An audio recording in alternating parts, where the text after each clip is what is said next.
There is nothing new in the craft of woodworking. I'm sure somebody at some point in time has tried every idea you can think of, because frankly there's only so many different ways an edge can interact with grain. But that doesn't mean you can't come up with an original idea to you, your generation, or your group. And most new ideas or new applications of old ideas come about to solve a need. And I had a need in that I want to be able to make a living at the craft, but I'm in a small glorified one-car garage with some nice tools, but nothing out of reach of somebody in the lower middle class income bracket. And if you're looking for a side hustle, you want to come up with designs that are easy to produce, easy to duplicate, easy to market, and have a lot of profit potential because of less use of materials, tools, or techniques. And that's what I think I've come up with, a slightly original idea. I'm going to call it the Graham way of making tables. I'm not going to say any specific idea I've used in this construction is new, but the way I've brought them together, I haven't found anybody else that has done it that way. And I've asked other people who are in the know if they have seen that seen people use these same design techniques or production techniques, and nobody said people have done it this way. And that's what we're covering in this video. Now, my inspiration for this came out of Christopher Schwartz's book, because quite frankly, on page 156, he has a very elegant table that I hated the design.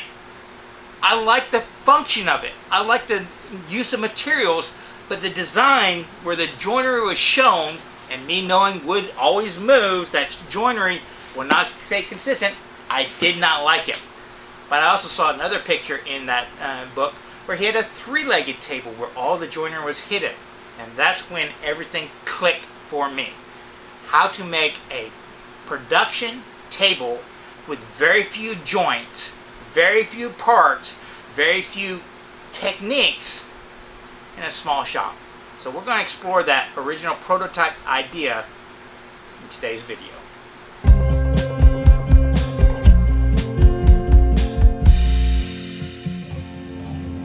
Because the goals for a small-time marketer like me, someone who sells directly to the customer either in art market fairs or farmers markets or even online, and sometimes wholesaling through little mom and pop locations just around the area. It's a local business operated out of a glorified single-car garage.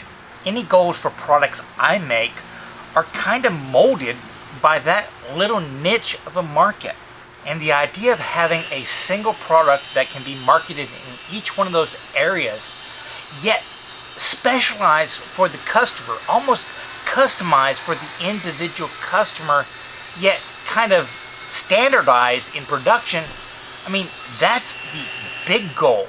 You can set up processes to make production in this small shop very efficient and thus a little bit more profitable. And with that end customer in mind, being reached through multiple different channels in my little niche, the number one goal has to be a morphable style.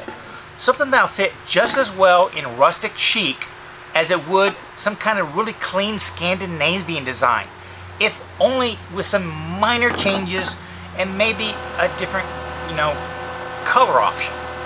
And the second goal has to be a flat-packable design. I mean, it's amazing that, mass-produced furniture, whether in a small shop like mine or something coming out of IKEA, that flat-packability has been the same since, the Sears and Roebuck catalog back in the late 1800s. They had to ship the stuff out and have it be easily assemblable, and yet maintain its rigidity, its structure, its integrity as a piece of furniture, and yet still be assemblable by somebody else. Because being able to be flat-packable doesn't mean all of them are going to be shipped.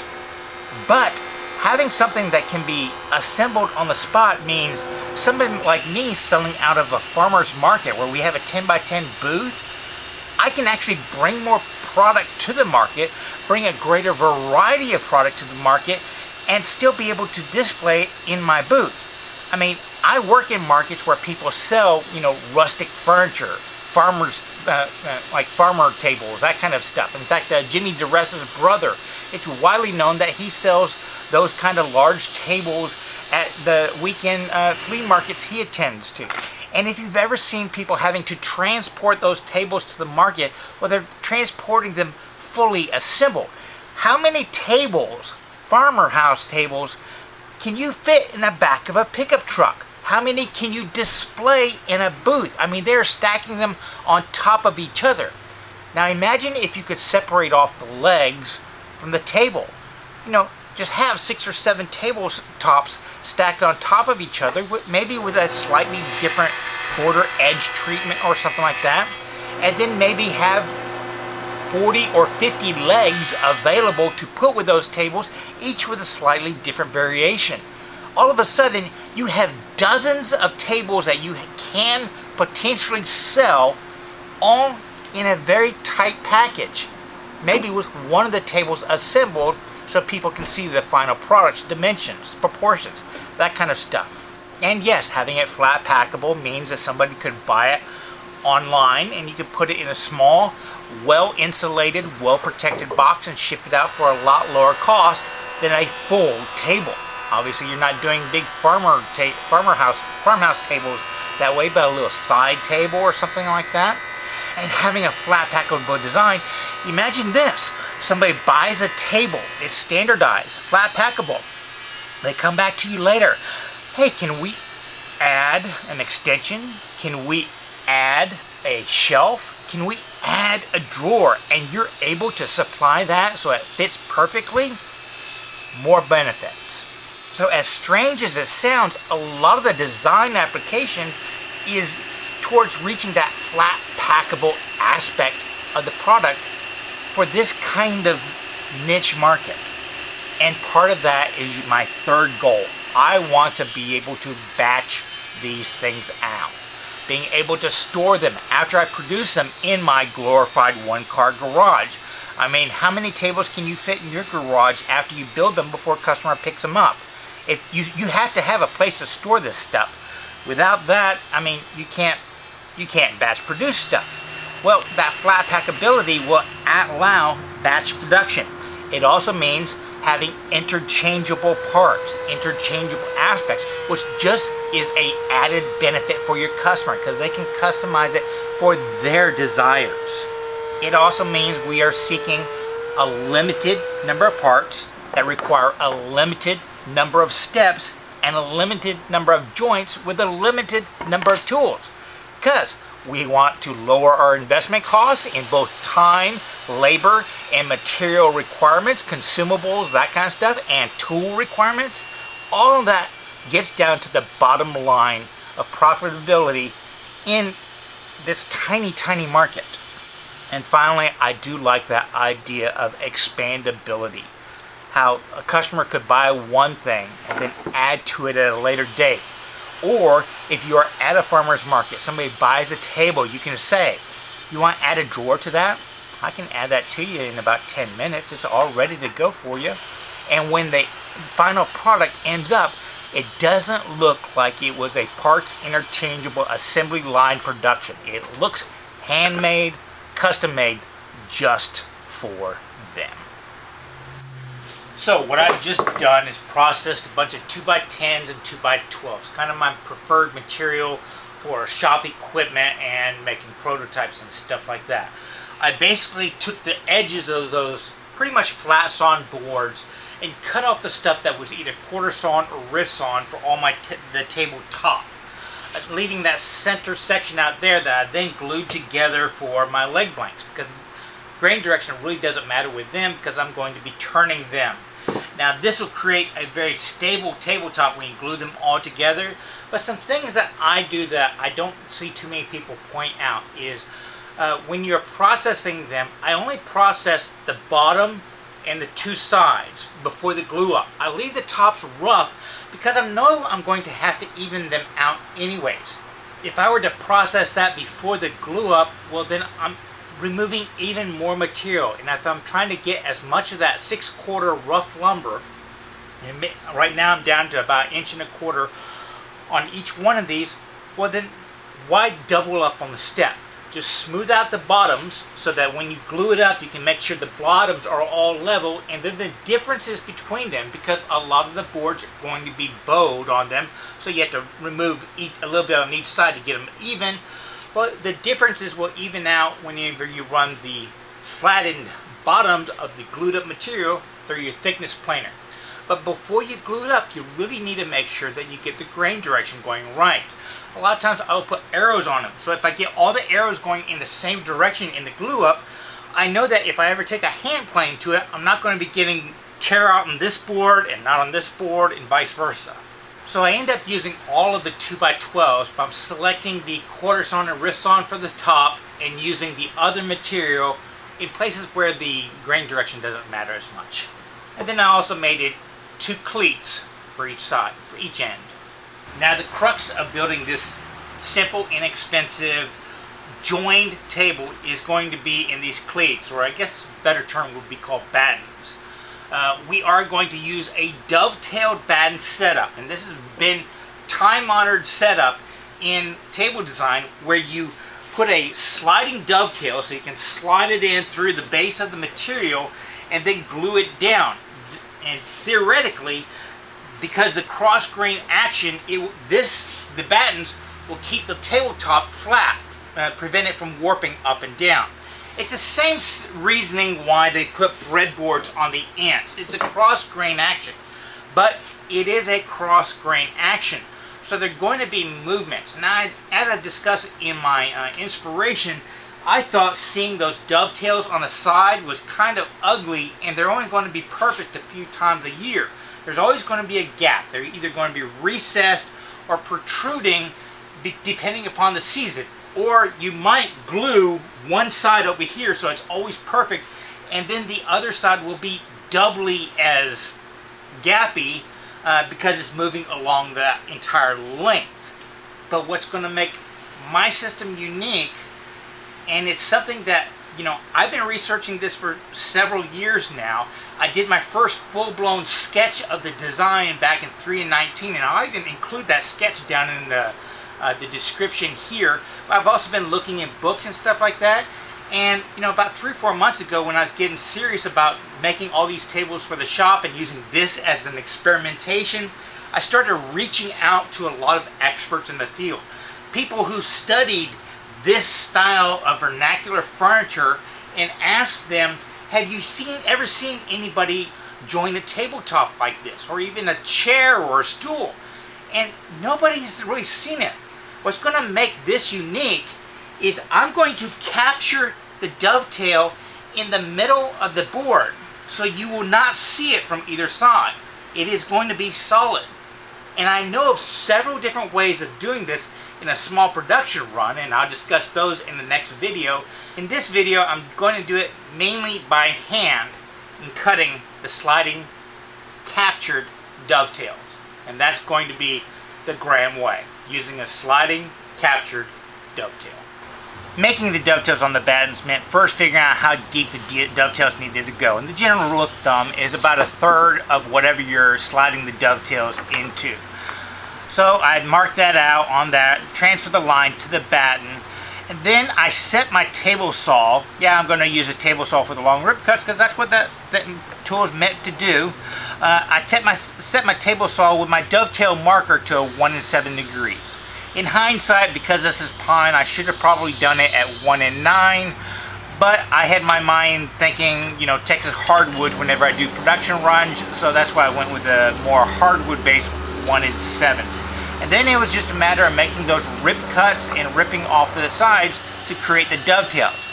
In measuring it though, I made sure that the base of the dovetail, the little corner, was exactly 2 inches. And I did that by measuring from the center outward. Then with the table saw reset to 90 degrees, I did a simple cross cut, taking off about 3/4 of an inch off of each end of the dovetail and cutting the cheek off with a handsaw, just simply because that was the quickest and safest way to do that one. That left a little bit of an overhang on each side so that the tabletop could move and hide the, lack of a better term, mortise of the sliding dovetail inside it, so nobody will ever see the joint. Now, after I finished making the batten, I did go find a scrap piece of MDF and I cut it into a 2-inch thick strip, and I cut it about a 1/4 inch longer than the dovetail. That way when I lay this out, it will be a perfect template for the bottom of the triangle of the dovetail, and a tad bit too big. Though I only left about 1/8 inch on each end because this is the middle of summer, it's 103 degrees outside, it's very humid. This is about as wide as the tabletop will be. It's only going to shrink in spring and fall and winter, so that will allow maybe a little bit more expansion, but most of the movement will be in contraction, and that is enough so that it will completely hide the mortise, so nobody will ever know that this is actually being attached with the sliding dovetail. All they will see is a bare batten with no joinery. Now, where I cut the mortise portion of these sliding dovetails is kind of critical, because that's going to affect the angle of the legs, the splay, all that kind of stuff. And that's kind of part of what I'm experimenting with in this first prototype. But everything is going to be based on centers. So here's the bottom of the tabletop. So I'm going to go ahead and lay out center lines on all the pieces.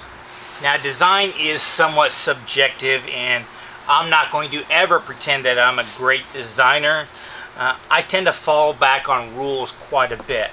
And one of the rules is themes repeat. So if themes on this particular table will probably not repeat with other tables. So one of the themes on this one is simple. This is a 3x5 proportions. So if I position my batten somewhat in a 3x5 proportion, meaning if I center it here and measure this distance, and that becomes my 3x on either side, well, this becomes 5x, the distance right here, and it should come out with something that would look somewhat right, somewhat appropriate. And once I settle on those, I can figure out the distances to come up with a splay for those legs. So my first thing is to go ahead and set these where they need to be. So I line up my center line of the batten with the side line on the table and make sure it's on both sides so that this is now parallel. And then I measure this distance, and lo and behold, it's a little over 2 inches on each side. So 2 1/16. 2 1/16 is the same as 33/16, and 33 divided by 3 is 11. So 11/16 is our x. Multiply x times 5, and I got 55/16. So that is how far out I need to make this batten go. Add in 1 inch, because this board is 4 inches. The bottom of the dovetail is 2 inches. So 1 inch on each side equals my 4. And I now have a spot for me to put my brace. Mark a line on this end. Mark a line on this end. Line up my center line right here with the center line on the table. Make sure those two lines are correct. And I now have the outside border of my captured sliding dovetail joint. Now, I did the pencil line for the camera, but I am going to go back and put a very heavy knife line along this, doing the same exact technique. So after knifing into the layout lines, I go around with my chisel and I create what some people call a knife wall, other people call a V-notch. It's just kind of making a ramp for a handsaw to follow. Now, there are going to be a lot of different ways to cut out these dovetail mortises, again, for lack of a better term. And I've already planned out showing you how to do it with a circular saw, track saw, even a reciprocating saw, just creating router sleds, all that kind of stuff, which are perfect ways to do it when you are in the middle of a production cycle. But when you're prototyping stuff like that, a lot of times it's best just to grab a handsaw, draw line, saw line, which is exactly why I did not glue this entire thing up. I just kind of blue taped the center section, and doing all these layout lines with that blue tape joining it means that they're going to be consistent all the way around.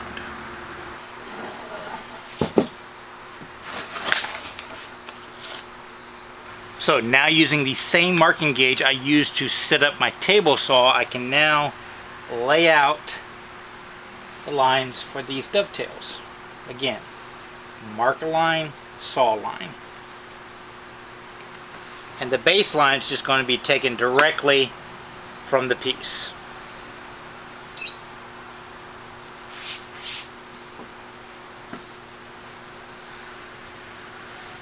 Now, if you are sawing it by hand, it's not a very difficult thing. It's just like any other sawing iron. Just saw to the line. I'm going to establish the angle first, coming down to my baseline. If you go past the baseline, it doesn't really matter in this, because that's a glue. This is a glue joint, so nobody has X-ray vision. They're not going to be able to see it. Once you get to the baseline down here, it's just a matter of following the line up front. The angle is going to stay the same. It's already in that curve. So just keep sawing it on down until you get about there. And from there, it's pretty much going to be a matter of chisel work. So this is all done with a carcass saw. Same saw you've been using in a lot of other joinery. Just find your angle first, and then saw your line going forward.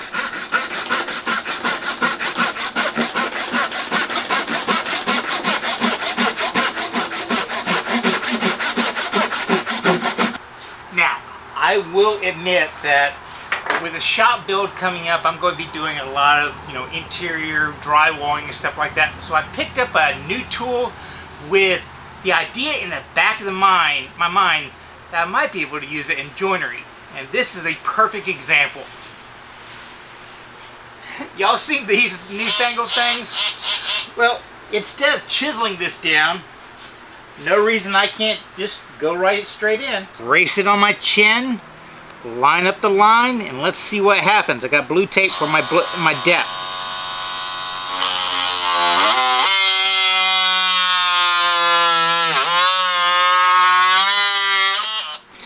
I don't know, seems to work pretty good.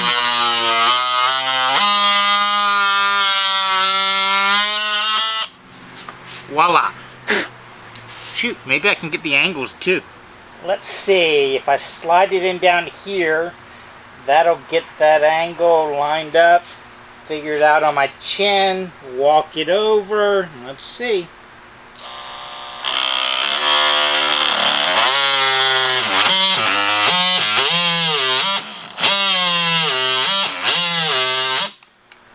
Seems to work pretty good.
Okay, so after clearing out those dovetail mortises, I just had to go ahead and slide them in, and I ended up doing a little bit of fitting.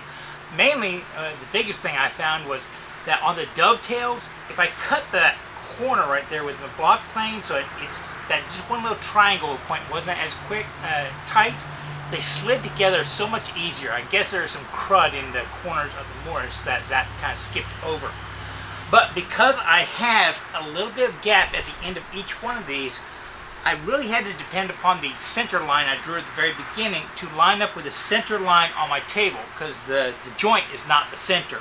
So now I've got this balance in the dead center based on my center lines.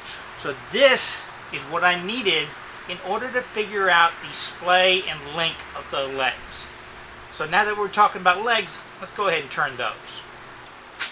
Now, for those of y'all that don't know, I kind of backed myself into a career as a professional wood turner, mainly selling to little mom and pop toy stores.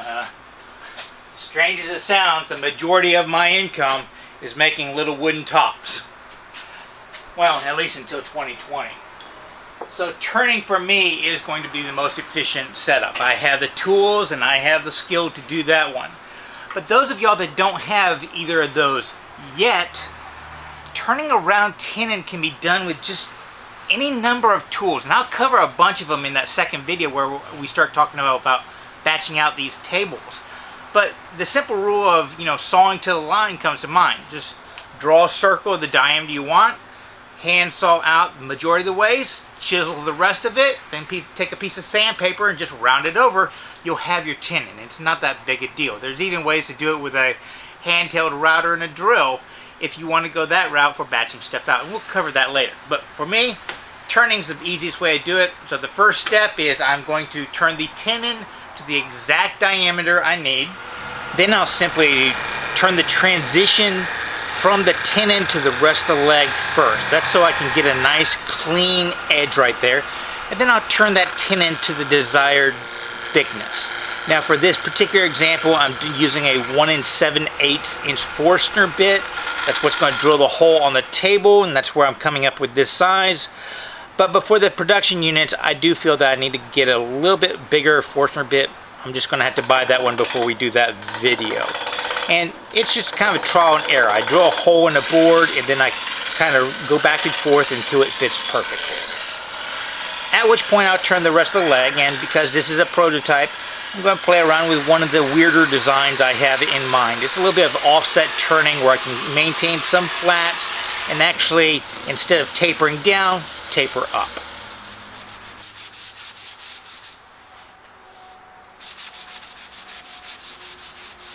So now with the fourth leg done, time to figure out alignment. First step is to find a center point for a leg, and because I'm unimaginative, I'm going to go back to my ratios. This is the exact width, the 4 inches of there.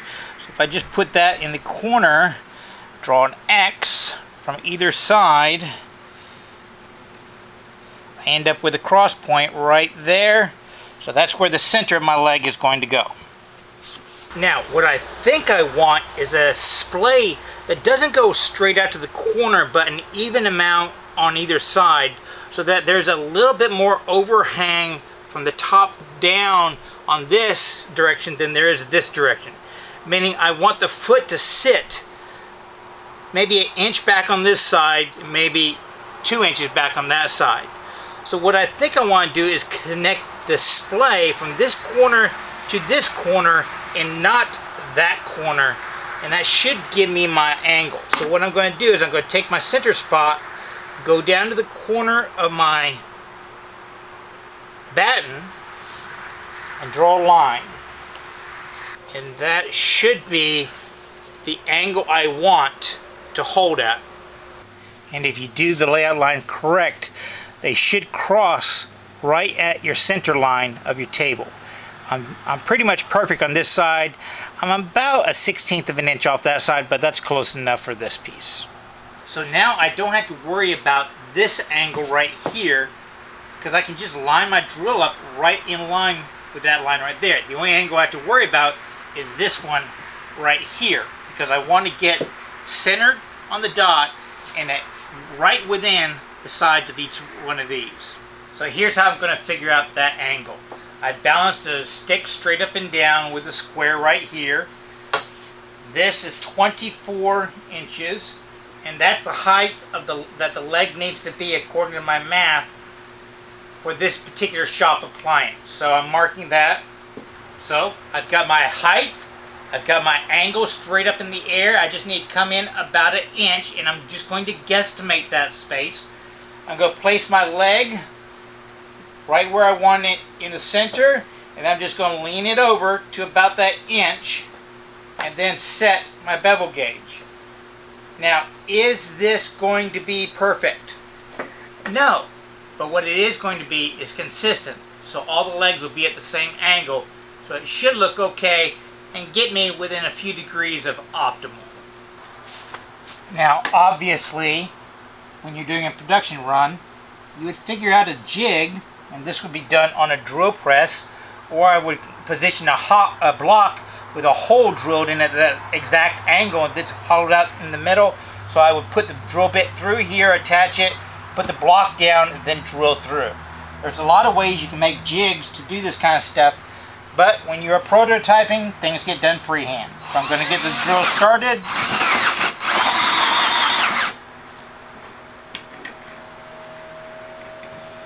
Bring the handle back in line, and then just get close to my angle.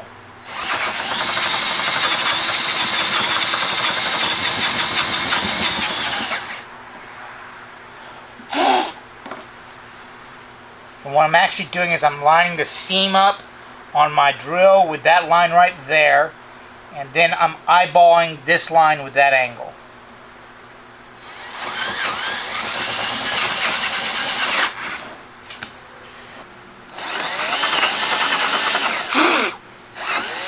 And I'm going to stop when I see some sign that I've gone to the table level, where I saw right where the dovetail was coming out right there. I will finish this through hole whenever I separate everything off. But it gets the majority of the way in, and it establishes your angles.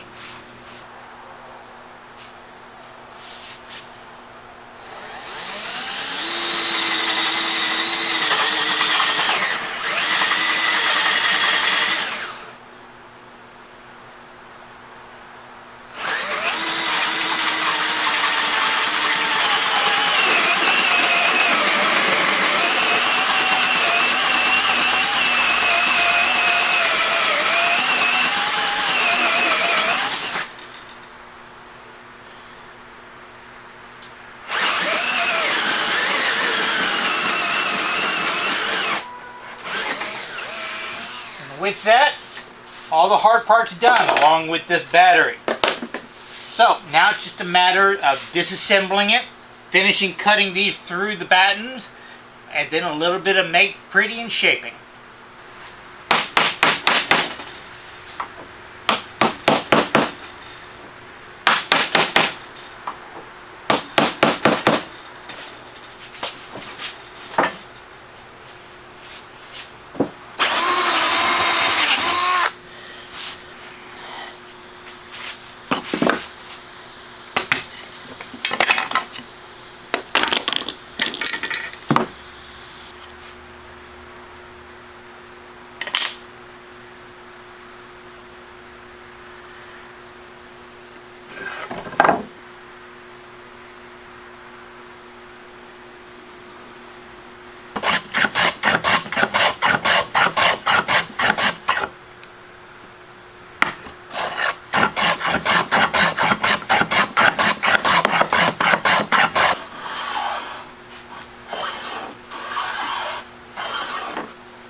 Okay, so that's far enough. So I'm going to go ahead and start assembly, and I'll do the last one, make pretty after assembly. And this is what I think is cool about this design and capturing the dovetails, because they're going in dry. I might put just a tad bit of glue in the middle, just kind of to lock it in the middle, but this tabletop can slide back and forth on those dovetails. So to assemble it, the first thing I'm going to do is take one side of the table and slide in the legs.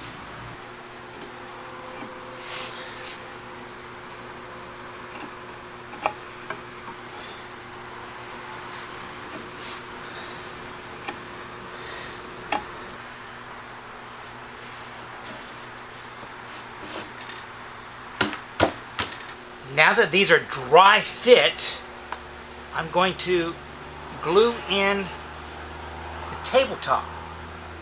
The glue is not really going to go on the legs, except for maybe I might put just a tad bit right here, just to lock lock it in the center and allow the exit sides to move. I'm using hide glue because it's fairly slow setting, and I'm going to want to center this middle rail after I get it all assembled. If you remember, we have about a 1/4 inch of gap on each end, so I need to center these after it's glued together.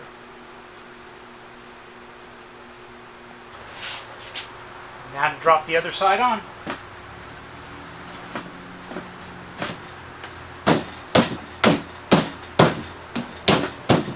2 clamps on each end should be all I need.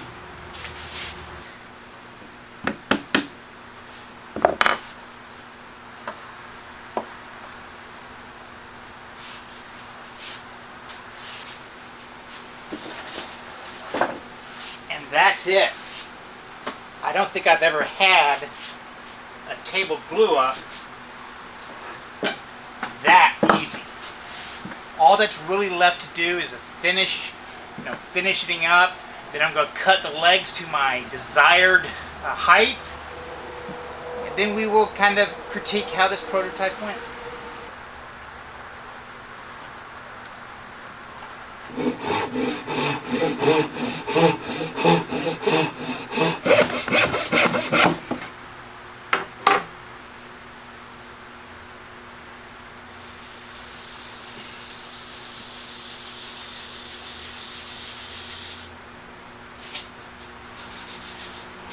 Well, there we go. A prototype table. Granted, yeah, the legs are a little bit short. You know, it's a little bit shorter than you would for a side table beside a bed or something like that. But this is actually going to be holding up a tool in my shop later on. That's why it's that size, because I'm going to put a little thing, a mobile cart below it. And it's going to be holding probably at 200 to 300 pounds quite often. I did sit on this. It is rock solid. I was worried, one of the things I was exploring was if this 1.5 inches of wood was going to be enough for that tenon to really brace in. And yes, there's a little bit of wiggle, but you got to expect that with any kind of stake furniture because the wood's actually flexing, and southern yellow pine is not that sturdy a wood. But it takes a heavy amount to rock it. And for a lightweight table, or maybe a kitchen table, this is perfect. And you saw how easy it went together. I mean, can you imagine assembling a bunch of tabletops or side tables or something like that with the battens already in there and just not attaching the legs? Hey, maybe making a cart, a rolling cart you could take out to a market. The bottom section, you have maybe 10 different tabletops, fully finished, different side features, that kind of stuff. Maybe even some that are painted. And then you just do the rest of it filled up with sets of 4 legs, each one a slightly different design. Somebody comes over to the booth, they want a small side table or something like that, or a pair. They get to pick out the legs. You go ring them up, grab some 5-minute epoxy, fill in the tenons, drive the legs home. They come back 10 minutes later, they have their table, they take it with them. Or if you're in a market, a lot of times people don't want to lug around a full table. You can sell them the kit and they can just glue it together themselves. I love that idea because it allows me to sell directly to the person, cutting out a middleman, lowering the price, and earning me more. Because with the customer in front of me, and me being the person that made it, I can upsell, I can add value, I can explain the design, I can explain the reasoning, all that kind of stuff, and build value in the customer's eyes. I hate to say it, a little mom and pop place that I'm wholesaling to, they're never going to do that one. Customers are only going to come in there, hey, you want a side table? Here's a side table, take it or leave it. That's the sales pitch most of the time. At a market, I get to build value. And it would be a small display that would not take up much space in my booth, yet how many dollars of inventory are in there? And that same display can be taken to the mom and pop places, and I could go by every week or so, just fill it back in for the inventory that they've sold. Creates their own little display for them, which makes it even more attractive for them, I think. So the concept, the methodology, even just making one with a lot of hand tools and stuff like that without the batch production techniques I'm planning, the concept's a solid idea. It's an original application of traditional methodologies, and that's why I'm calling it Building It the Graham Way, because I haven't seen anybody put together a table like this, even though the end product is probably something you've seen before. Oh, and just a side note, I hate these legs. I think the design idea, the offset, so I can square over the outside around the inside and taper it up a little bit would work okay. But let's just call this one a failure in execution. In order to offset, you had to have material that's fairly homogeneous, I guess you could say. And the grain of the southern yellow pine, the really soft stuff and the really hard stuff, well, when I'm pinching it, you had to be able to very precise pinch, and what was happening was, well, it was wandering. The hole would wander down in the soft area if the exact point happened to be in the hard, dense area. So none of these legs are the same size, and when I saw that one, I just left them kind of thick, and they're chunky. But this thing is going to be holding up one of my power tools, so I guess chunky in this application is okay. In the production, I'm going to come up with a bunch of different designs, whether they taper up or down, square, some you don't need turning, that kind of stuff, but that's something I get to explore in the next episode whenever I come up with a bunch of different ways to batch these things out. Well, I hope you enjoyed this video. You learned quite a bit on it. As always, I say, creators like me and others, we do this on a value for value proposition. So if you see value in this kind of stuff, check out the description down below for different ways you can help subsidize this channel. Now, the next video in this series where I'm trying to work through a bunch of different batch production techniques using different sets of tools. Maybe techniques for just somebody that has some basic circular saw, a jigsaw, that kind of stuff. Or another series of techniques for people that have drill presses, table saws, and going up on that level all the way up to a small CNC, which I have in the corner. Well, there's different ways you can do it and still maximize the yield from your labor. And I'm really excited to explore that one. But before I do, I'm going to have to buy a lot more material. And yes, it's still southern yellow pine that I'm going to be experimenting with, because I don't want to risk expensive material. But that's all the southern yellow pine I have left that I had originally bought to build another Roubo workbench. Now I'm doing it with these table sections, and I need to build about 12 more tables, and you saw how much it took just to build this one. So not only am I going to have to buy a lot more raw material, I also have to buy some pretty nice plywood to make the jigs that will make this process efficient and repeatable. The key to making small batch production in a shop better. And I also kind of need to buy myself a new router. I do have one nice router, but I put that into that router table I built a while back ago.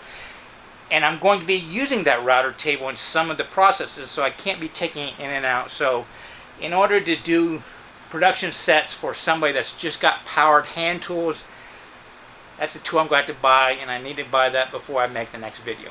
So maybe consider doing a PayPal if you're with those individuals out there who might like me to do all the risk, me to do all the research, and provide you all the tips and techniques, so maybe you can start a little small table making business out of your own garage. Check down below, see all the different ways you can subsidize this. But on this one right now, before I can make the next one, I've got to save up some money. Well, as always, I hope you enjoyed this, and remember that it's always worth the effort to learn, create, share with others.